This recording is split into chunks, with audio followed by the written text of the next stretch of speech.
$2 na lang eh. Yun no. Eto, lumagpas na tayo. Ito yata yung papuntang Timberland no.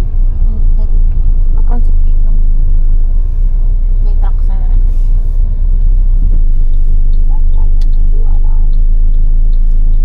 Ayun sa baba.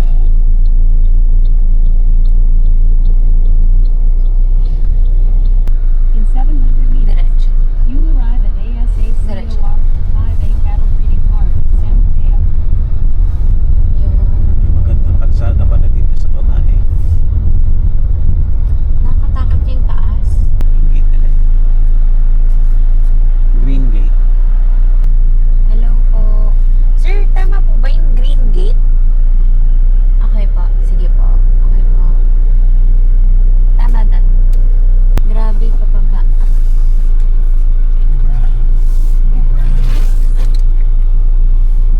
5A Cattle Breeding Farm. 5A Cattle Breeding Farm. Sa Dio? Yes, sir. Body sir. Sige po. Morning. Body pa. Tumangkas kayo? Hello po. Ma'am. Umakyat kami dun sa Sa Timberland. Oo. Pupuntang kabila. Opo. Tinatawagin yung kapatid ko. Sige po, sir. Sige lang. Sorry, sir. Yan! Saan kayo galing, sir? Quezon City sir? Easy lang. Di malapit lang, no? Opo. Ilang minutes lang. Traffic lang. Na-traffic lang eh. Pero malapit lang actually tutusin eh. Actually kami ang pinakamalapit sa Manila. Yes sir. For pag-uusapan yung Cattle. cattle.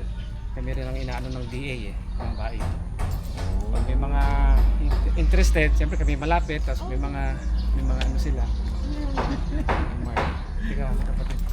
Hello sir Ian. Ian, siya ang charge. Kuya ko, Ian. Body Sir po Badi. Basta pa. Good morning. Good morning ma'am. Siya ang Welcome. nag-handle ng farm. Oh. Saka ng breeding. Ako, ibang department kasi ako eh. Gusto mo bang matuto ng agribusiness, crops, livestock and poultry, aquaculture, at ma-inspire sa mga success stories?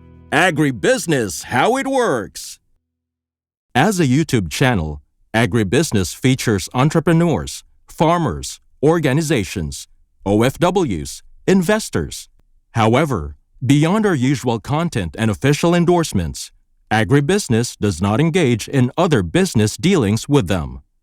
While our viewers and featured individuals and entities may choose to pursue business deals with each other on their own, we encourage them to be cautious in doing so.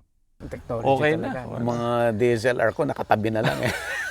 So, parang obsolete na sila, no? Wala na. Wala na yun. Wala na, sir. Well, depende dun sa purpose. For the vlogging, it's not practical. Pati yung mga film, di ba? Wala na rin. Opo. Ano na lang, mga purist na lang nagpi-film eh. Okay. So, andito po tayo sa 5A Cattle Breeding Farm. Dito po yan sa San Mateo, Rizal. Yes. At kasama natin si Sir Ian at si Sir Neo Abalos. Good morning. Yes, sir. Good morning, good morning. Sabi niyo po, third generation na po kayo na nasa Yes. cattle. Yes, Yes. that's correct. Nag-umpisa sa lolo namin.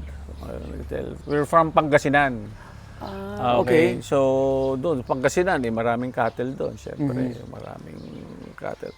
So, from then on, yung dad ko, naging interesado na rin sa cattle business. So, pero noon, yung normal cattle lang, yung mga Brahmans, which is yung inalagaan ng lolo ko, tapos dad ko, tinuloy lang niya kung nagsarili. Tapos, mom ko is from San Mateo, Rizal. I Kaya see. napunta kami rito sa malapit sa San Metro Mateo. Manila, sa San Mateo. So, dinala rito. So, we started here in San Mateo, pero nung umpisa, cattle, tapos may poultry kami. Aha. Okay. So, ngayon, from then on, medyo yung nahilig sa baka, and then we started importing 1992 from the US. Doon nagsimula, medyo nagseryoso na kami sa Brahman, American Brahman breeding. So from then on, kaya ganito ngayon ng 5A. So maliit lang pero we yung quality. Maliit pero quality. Quality. Kasi we don't have the space kasi Hindi naman to rancho eh, 'di ba? Hindi Aha. it's a ano, 'di ba? Kita mo naman maliit lang ko no, pero so into quality instead of quantity. Hindi namin Pero sir, advantageous ba na ang lapit-lapit niyo sa Metro Manila? oh, yun ang isang ano. Very kasi ako I live in Quezon City. 10 minutes lang Quezon City na ako eh. Sa Di ba? market-wise, Ah, usually mga kapitalista, Manila-based. ah, Ang yes farm sir. nila is in the province. Yes. So they visit, look at the cattle, choose ng kanilang gusto, and then they bring it, deliver it Dadalhin nila sa kanila. probinsya nila. Usually ganun nangyari. Kaya madali, ng mga bisita dumarating dito kasi lapit nga lang. Open naman lagi ang aming farm for visitors. Message lang kami to check out the mga bulls. Mga bulls. Saan po kayo sa Pangasinan, sir? Mga Manawag, Mangaldan, San Fabian. Yun yung I see. actually doon ako pinanganak sa Manawag. Sa Manawag. Tapos kami rito. Hindi na kayo nag-set up ng farm doon? Meron kaming isang small lot doon, pero hindi pa. Siguro in the future, meron kaming project na naman doon. Pero more on dito talaga kami. No, I see. Dito ang So nag-start to kayo mag-import ng breeders po, no? Yes, 1990s. 92. Kayo po 92 yung mga nauna dyan. One of the, meron nauna na pero 1960s pa. O iba. Pero yung sumunod doon, kami na, pagkalam ko, 1992 kami ng, yung sumunod na. one of the first mga nag-import ng ng live cattle live from cattle, Texas. tsaka ng American. So we get from the, yung mga original American Brahman breeders sa Hungerford, Texas. Kaya yun. Tapos nakabisita na rin sila rito, yung mga so breeders from Texas. doon na nag-umpisa. Mga breeders from Texas. Yes, sir. Yun, kaya we're selling only the bulls. Not the females. Kasi Oh, I kulang see. kami. Oh, I see. That's why pag merong Replacement nangangailangan namin, herd. ng heifers, we import for them. Tinutulungan na rin namin. Kasi we also do consultancies, and then yung mga ibang projects namin, consultancies, we do corn silage, tapos may mga iba-ibang projects pa. Yun ang mga pinapasukan namin. Kasi Okay. full-time kami. Full-time cattle. Talaga ito lang, sir, ginagawa niyo, sir? Yes. Ito lang talaga. yun lang, Full-time naka-cattle. Araw-araw dito ako. Ito na opisina ko. Ito, opisina mo, Ito sir. opisina ko. Araw-araw kami. Dito, Kaya- half day para ma-check kasi iba yung Tapos yun. Full-time. Not like yung alam ko yung iba, merong mga ibang negosyo. May ibang negosyo Ah. sila. Actually, we are full circle. We from the corn silage for yung forage, ginagawa namin, business yun. Full circle hanggang breeding, racing, fattening, tapos katay na, slaughter na rin. Tapos, A to Z talaga, sir. yun na, full circle na namin. Yeah, Kaya, Medyo maliit pero we try to full make it circle na. complete na, kumbaga. Yeah. Sir, pwede nating Ikot. ikot tayo? Yes. Okay, sir. Sige po. So, mga silage ito, sir. Ito silage. Iba naman yung style ng yung the way you yung packaging. Yes. Sa Ang packaging. nanggagaling to since di naman dito sa San Mateo, wala namang corn. So we naka-identify kami sa Pampanga Okay. na maraming corn na isang barangay. So doon kami kumukuha. Doon kami nagpo-process. Oh. ganun Doon ipo-processes, dadalhin dito. Dinadala. Nakaganito stock na. dito. Kasi iba to, ginagamit namin. Right now, summer, di mahirap kung Hirap kami rito kasi we don't have the land. Kasi maliit lang kami. So, meron kami stock na silage para to support. Usually during bumibili this- lang kami noon siyempre medyo mahal. So we decided tara gawan din natin. Tsaka Kaya na namin nagawa. yung quality. We check the quality, the moisture, the dry matter, the corn grits, dapat basag. Yeah. Kumbaga the proper way talaga kasi kami mismo gumagamit Kami mismo we use it. So dapat quality. So yun na rin ang binebenta namin sa market. we use it. Ganun Meaning naman. kayo po na mismo nagtanim nito. No, we sa mga farmers. May farmers kayo na nakausap. partners. Para Partners. makatulong na rin. Land nila yun kasi parang isang barangay puro corn planters. Yeah. So kinausap namin lahat, bibili namin. Happy naman. Wala silang problema Wala silang problema sa market. sa market. Diba? Wala silang problema dahil 75 to 80 days, depende sa quality, out na kaysa grains. Kaya sila, sabi nila, kunin nyo na agad, tanim kami ulit. Tanim kami ulit. At least, But you implement certain standards in terms of growing. Yung growing, of course. Kailangan may quality check yung tao namin doon. Saka Yung seeds, syempre yung growth, Lahat yan, pati yung plant care. Hindi basta tanim ng tanim. Hindi, we check the mismong cob. You check, para yung quality. Hindi basta masabing corn silage, okay na. Yeah. No, we check talaga yung moisture content talaga. Kasi kami gumagamit Number one, if you're using it, kailangan dapat talaga quality rin. Oo. Diba? Kaya rest assured yung yung inaano namin sa market is also talagang top of the line. So lahat po ng silage nyo in this kind of Packaging. packaging. Yes, it's a 25 to 28 kilos. Compact. Machine compacted na yan. Hindi siya mano-mano.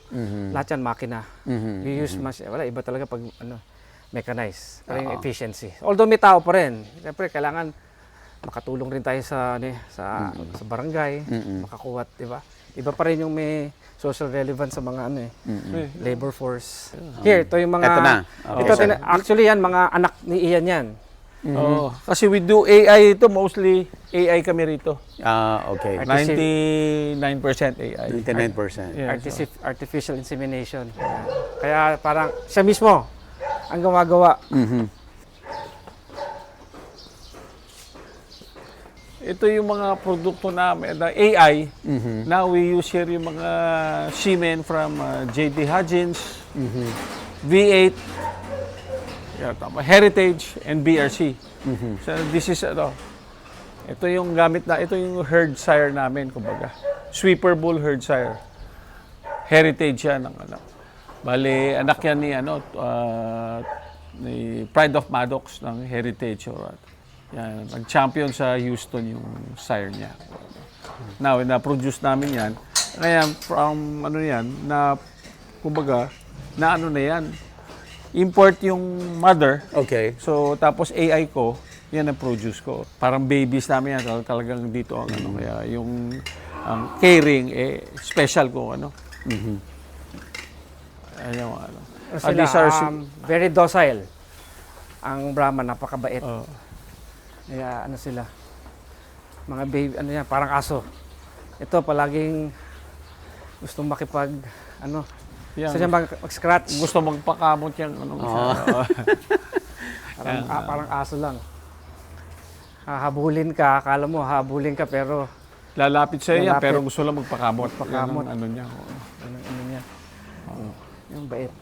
Sir, na-mention nyo kanina, mga lalaki lang yung Yes. Ito lahat. Bulls lahat to. So, itong mga bulls na to, available to for, Yeah, it's for sale. Actually. For sale. Not for that one. Yan ang Huwag ito. Oo. Yan ang aming kasi we need parang sweeper bull. Okay. Kasi hindi namang 100% ang AI eh. Okay. So, hindi ko makuha sa AI, siya na bahala. Siya. Siya na ang bahala. Ano yung instances na hindi kaya ng AI, sir?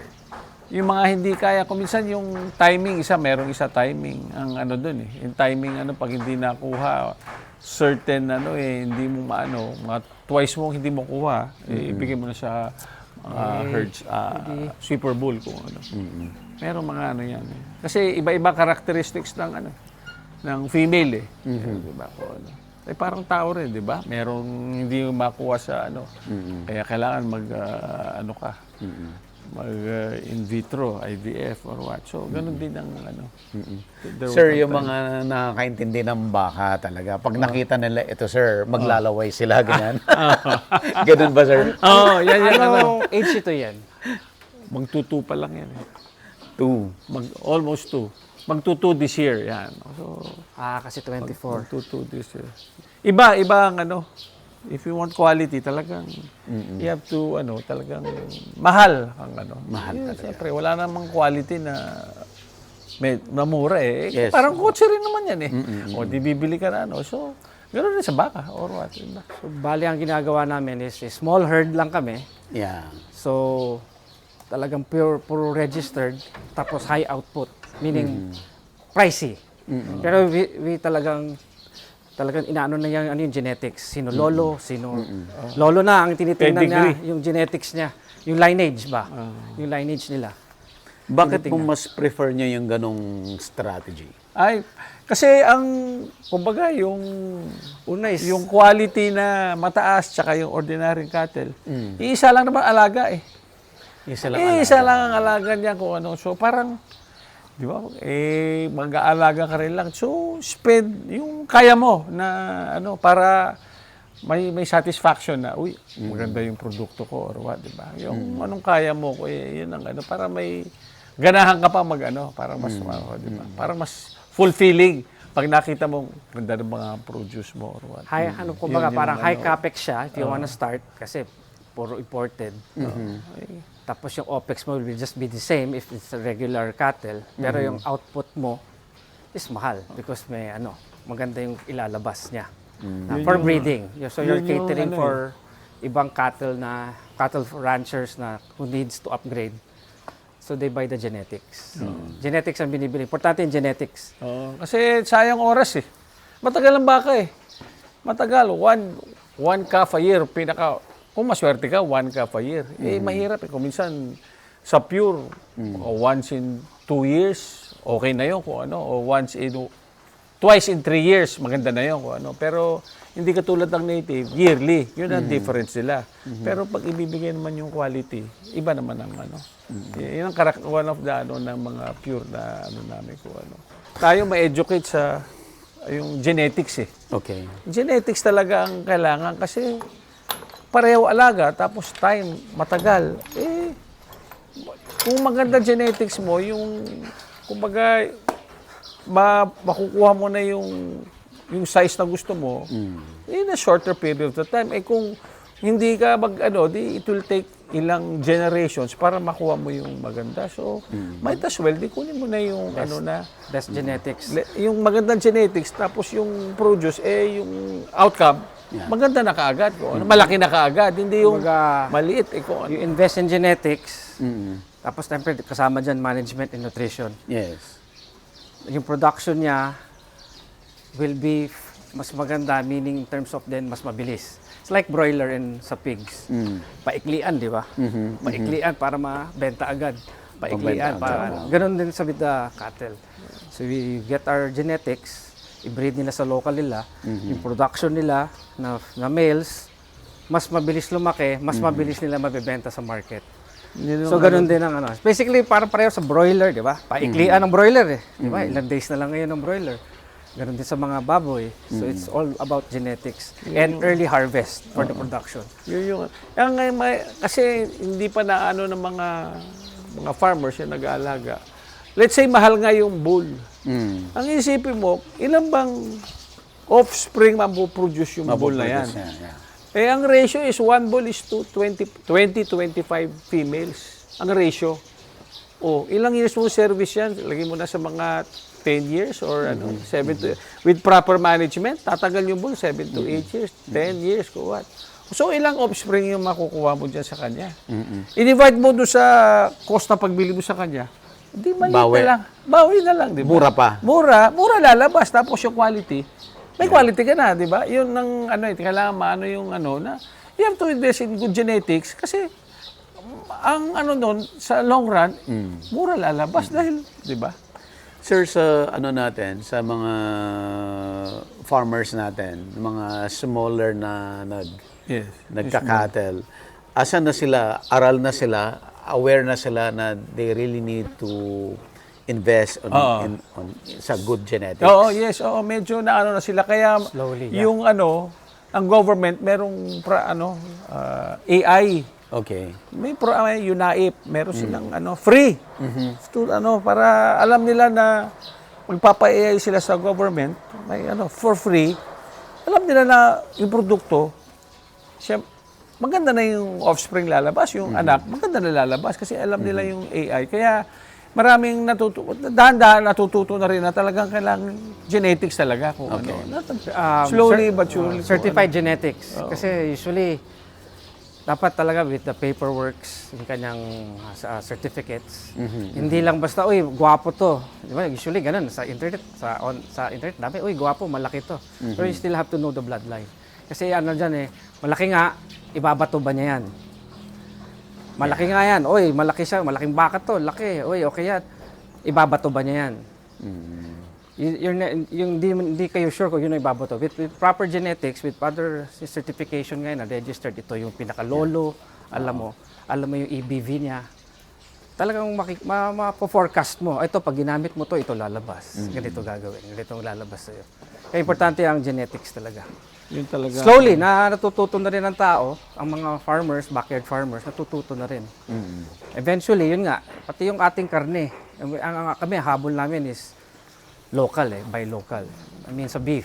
Local beef, sir. Local beef tayo. Pero ngayon, ang local beef natin is, pag sinabi mong local beef, ting bulalo.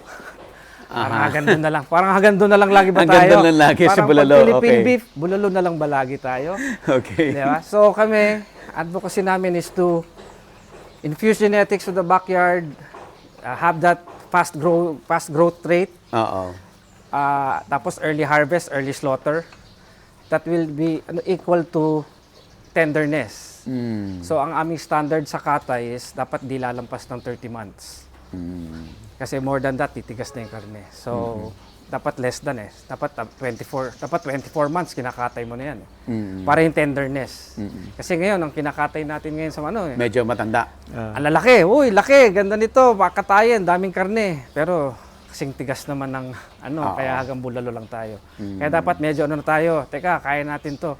Kaya natin mag-produce ng steak na mismo. We can fry it, we can grill it. Yeah. Hindi puro braised. Hindi puro pakulo. Pero slowly, tulong-tulong tayo. Actually, tulong-tulong kami the whole industry. Mga kaibigan din namin yung mga ibang breeders, kasamahan Okay. Small lang naman ng Yung industry. yung industry. Kaya magkakilala lahat, magkakaibigan lahat. Oo. Mga namin, kaya magkakaibigan kami lahat. So yun ang namin, genetics, matulungan din yung backyard, and then eventually we have our own beef that we can say, oy, Filipino beef to. Malambot to. Yeah. Diba? Yun ang thinking, diba? Yun ang goal. So, kaya we keep on infusing dapat genetics sa herd natin. Sir, yung mga kumukuha sa inyo ng bull na gustong mag-improve ng genetics nila, sila yung ang ending nila ay for meat or nag-ano rin sila, magbe-breed din sila? Both. May gustong kasi amin is 100% pure American Brahmans. Okay. Pwedeng yung for breeding nila, at the same time, yung papoproduce nila na pwede gamitin kumbaga doon sa mga commercial herd nila, pwede na gamitin. Pero ito, pwede na sa commercial herd, kaya nga yung kung commercial herd nila 100 heads na female na commercial Brahmans. O di makukuha lang 2, 3, 20, kasi 1:25 ang ratio, 1:20. Malaking bagay na yun kung lalaki na in terms of size, lalaki na sila or what, diba? Kung yun ang talagang malaki ang yung i-improve. Sa market kasi, dalawa usually tinatanong namin sa mga buyers, Yes, sa sir. mga clients. Do you want to go to pure breeding or do Okay. you want to you breed to produce breeders to sell breeders? Okay, that's one. Yung pangalawa, you breed to produce for terminals. Okay. Yung pangkatay. So, Pangkatay. tatanungin namin yung client, ano ba gusto nyo? Sasabihin nila, both. Okay. So, kailangan nyo may females din kayo na pure. Sa kami kukuha, wala kami. We import. Tapos yung local herd naman, if you want to produce for slaughter, bibili lang, kahit yung local lang natin. And then, upgrade that, yun ang for slaughter. Kaya dalawa lagi, you breed to be a breeder, you sell breeders, and you breed to sell terminals. So dalawa, kasi minsan na saan tayo? Dapat may goal din sa pag-uumpisa. Kunyari mga beginners, ano ba gusto nyo? Ano ba goal nyo? Gusto nyo ba maging breeder, magbebenta kayo ng ganito rin? Or gusto nyo magbebenta ng mga pangkatay? Doon kami sa pareho. Sige, pero we don't tell them na mag 100% kayo na breeding. Dahil ang market is not araw-araw naman Yeah. Not like pag-slaughter. So sabi mo 10 to 20% of your herd will be pure, pure to pure. And then yung the rest is for slaughter, for terminals. If you have the land, if you have the capability of feeding them, ganun ang sinasabi namin lagi. Hindi ba pasok agad dito, agad tayo. And number one is you have the passion also. Yeah. Pero sir, yung for a beginner, ano ang mas practical for them to start as fattening supposedly, sir, no? Tama ba? Iba kasing level din yung fattening. You buy Okay. kunyari for a beginning gusto mag-breed, Okay. Breed for terminals. For terminals, Ah, okay. Kasi Breed for terminals. low cap yun eh. Low capital investment yun. Mm-hmm. Kasi you just invest on the bull and then you buy just mga local. Marami naman dito tayong mga kasamahan eh. Nagbebenta ng mga local heifers. Ganon. You start with that. O tama yun. Start with that and then eventually, makakita mo na, I want to go to pure breeding. Pasok ka naman ng pure na babae. Unti-unti. Unti-unti. Until Habang you learn. nag-aaral. Habang nag-aaral. Yeah. Pero number one lagi is always the facilities and the forage. Number one yan. Sabi nga namin pag kaya mo lang magpakain ng isang baka, hanggang isang baka ka lang. Yun lang. Wag mong pipilitin kung magpakain, mag-alaga ng 10 kung isa lang kaya mong pakainin. Kasi ayaw rin namin, pumunta tong isang bull namin to a rancher or client na hindi niya malagaan. Kasi mangyayari niyan, may mga bisita siya, tapos makita niya, uy, 5A, bansot. It will reflect Affected. on us. Reflect na ano sa amin. Di ba? Kami, uy, 5A, mga bansot yan eh, mga bansot naman yan. So kaya pinapalaki namin, tapos tinuturuan namin, huwag niyo pababayaan sa nutrition. Kasi, kaya kami pinipili rin namin. So hindi kahit sino na gustong bumili, kahit afford niya. Kailangan, Hindi pwede. Kailangan may facilities ka, may pagkain ka. Kasi ano rin yan, diba? Parang ano rin namin yun eh. Uy, anak namin to. Yes sir, yes Tapos sir. makikita Tama. namin, nangangayayat, ba't naging bansot yan? Diba? Ayaw namin ng ganon, siyempre. Kasi kami talagang, kita nyo, small herd lang. Talagang ano kami. Pampered sila dito Pampered. eh. Kaya, Pampered. ano doon, huwag Talagang naman passion- mapabayaan ko. passion Tsaka talaga isang namin ulo is lang ano. naman yan, if ever. Ilang ulo lang naman yan ng ano. Kasi para makapag-service siya ng gusto, bigyan mo na extra nutrition. Siyempre. Nutrition. Kaya yan, Michelle, sa pag nagbibigay kami seminars sa consultancies, nutrition, management, and genetics. Yun talaga yung tatlo na yan, sir, no? Hindi pwedeng tanggalin mo isa, hindi pwede. Pag kompleto mo yung tatlo na yan, magsasucceed ka. Isa Yes. dyan, wala. Failure. Wala, failure. Sigurado, 100%. 100%. Saka yung usually sa mga clients namin, we also do buybacks. Aha. Especially pag doon sa mga for terminal production sila. Aha. Kami magpa-fatten. We buy that, kami magpa-fatten. For fattening. Yes. Yun yung next project naman namin na ginagawa. We do fattening actually, pero yung magbi-beef cuts kami. Mamaya, we'll do sampling ng ano natin. Para doon sa ano. Kaka-introduce lang. Sir, na-mention yung nutrition kanina. Marami akong na-interview na rin na nasa cattle at na-mention na laging problem during summer yung kulang yung pakain. Yes. Until now, sir, yan pa rin ang problem? Until now? Kasi mostly, katulad ng mga rancho, umaasa sa ulan. So, ayun sabihin nun, yung pasture nila, kung walang ulan, Wala rin. Wala. So, yun ang problema. Every summer. Pero pag rainy season, tumutubo lang yung sa pasture nila. Kaya sa summer, kailangan ng suporta ng extra support, katulad ng silage. Mga silage. Yes. During summer lang naman. Support lang naman. Yun yung kaya every summer talaga hirap dahil hindi naman lahat ng with irrigation. Kung may with irrigation yung pasture mo, di well and good. Pero pag wala, umaasa lang sa ulan, talagang hirap talaga during summer. Or if you have a plantation of napier na may patubig, okay yun. Di at least makukuha mo. It boils down naman sa costing. Kanya-kanya sa cost Pero naman. talagang tama yun. During summer, hirap talaga. Hirap umano. Hirap ang pagkain sa baka. Kung ano. Kanya-kanya diskarte or what. Or sabi. So, 2 months lang naman yan eh. 2 months lang. I mean, yung Normally, summer. anong month yan, sir? Yan, April, mag-uumpisa na. May? Yan, mag-uumpisa na yan. Kaya nagsa-stock up na rin kami. Kaya yan, stock up kami. Nagbibenta na rin kami. Stock up on yan, malapit na. Summer season na, kailangan stock up. Summer. Start Especially na sa summer. amin na hindi pwede pabayaan ng nutrition nito. Yes. Kailangan. Kita nyo, Kasi mahirap mag-recover pag bumagsak yan. Mahirap mag-recover ng niya. Kaya kailangan i-sustain mo. You have to sustain it. natin yung next Sige, nasa sir. kabila.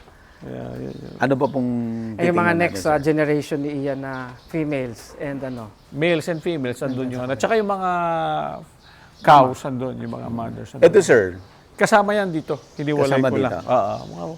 Ano rin yan? for disposal. Bulls for disposal. Sir, if you don't mind, how much ang isang bull? Sa amin, ang selling namin ngayon nasa 230 hanggang 250,000. That's around 18 to 24 months. Yan We yung only ano namin. sell 18 to 20. Kasi nga, gusto namin munang Para makita na yung ano, Full potential niya. almost ready to breed, kumbaga. Ready to breed na po yan. Almost. Pero in 24 months, pwede na yung mag-start. Pero malapit na yung, kumbaga, 18. kumbaga. So before you dispose, tiningnan nyo na talaga yung potential niya. Yes, ganun ang ginagawa. Hindi lang Kaya basta makikita benta, naman benta. kung ano. Ayaw rin namin Kasi yung ang, benta ng benta. ang mahirap pag bata, baka hindi nila masustain yung pagkain eh. Mabansot lang, sayang lang po. Kaya ito, almost ano na yan. Tutuloy na lang, ibibigyan namin yung proper way of maintaining it. Sir, for the benefit of audience na hindi ganon kaaral, ito halimbawa sir, can you give us yung characteristic niya, bakit maganda ito sir? Oo. Ang first of all, titingnan yung yung ramp, itong pigi, itong likod. Kasi dyan yung karne. That's one Then tapos yung lapad, yung thickness from rear view, kailangan malapad. Malapad siya as much as possible. Tsaka mabilog kung ano. Yan ang makikita mo. Ang trait kasi ng American Brahmans is the thickness. Thickness. Hindi siya ganun kataasan, pero yung kapal, Para malapad na sir. Kasi basically, we're paying for the meat. Right? So, pag matangkad, shank lang yun. Yung paa. Diba? Kailangan natin yung kapal ng karne. Na ibabato niya sa anak niya. So, ganyan ang Brahman. Yan ang ng Brahman. So, the more meat, the more better for them. Especially pag you're choosing a good bull, yung kanyang scrotum size, dapat maganda, pantay, para alam nyo magbe-breed. Tapos isa pang trait na yung skin. Yes sir. Dapat loose. Pag loose ang skin, marami pa siyang ilalaki, kumbaga. Kasi pag tight na yung skin, hindi na lalaki yan. Ibig sabihin, hindi na lalaki. Kaya yung julap dito, kung loose to, pag hinatang mo dyan, marami pa siyang pwedeng ipasok na karne or beef or muscle. Pwedeng Gain pa siya ng weight. Tsaka makikita mo rin yung dito sa leeg kung basta malaki ang karne itong shoulders, maraming yan. Siya makikita mo yung muscling, kita mo talaga dapat merong may potential. Tsaka yung ngayon sa skin, Yung kanyang, niya, yung mga bones niya, yung paa niya, makakapal. Big bones talaga. Ito. Saka number one is docility. Ito ang Ito yung rampa na sinasabi kong Ito, ang muscle, yung muscling dito, yung muscling dito, ang kailangan makita mo bilog, may laman ko. When you look at sa rear, kailangan Yun yung hindi siya pa ganun. Yung talagang pag makita mo triangle, sa square. puwet dito, Square. Tsaka basically yung makita mo yung mga muscling, ang structure ko niya. Ayan. Ayan yung likod. Ayan. Yan likod na yan, yan yan ang karne. The bigger, ko, the better. Yes. Pag nakita niyo yung mga originals talaga na sa US, Texas, grabe. Tululaway Malalaki lang. pa Ganito pa. Tululaway lang. Yeah, we usually go there every year. Meron kasi Every year. Meron isang convention doon, Houston Livestock Show. So basically, nagpapalita kami pupunta doon. Nagkasama kami ng friends. Walang balak bumili. Oh. Lang, we tour around, we tour them, kilala namin yung mga breeders. Wala, they end up buying eh. Hindi mo, yung tipo walang balak bumili. Pero pag nakita na, kung magturo na, ay gusto ko yan, gusto ko. Iba Pag nakita yung originals. Pag hilig mo talaga kahit na konti, meron ka. Hindi naman kailangan marami. So, Number one talaga sa nakikita ko, you have the passion. Siyempre, hilig mo talaga. Iba yung may hilig. In every business naman if you have the passion with that business, you don't call it work na Diba? Tipong kahit anong oras, anuhin mo parang laro-laro na sa'yo dahil gusto mo talaga These are the for sale. Ito yung mga next batch ni Ian. Pero mga under 12 months old pa lang. Pero hindi pa, yan, kinokondisyon niya to be this big. Tapos pipilian niya kung alin ang okay.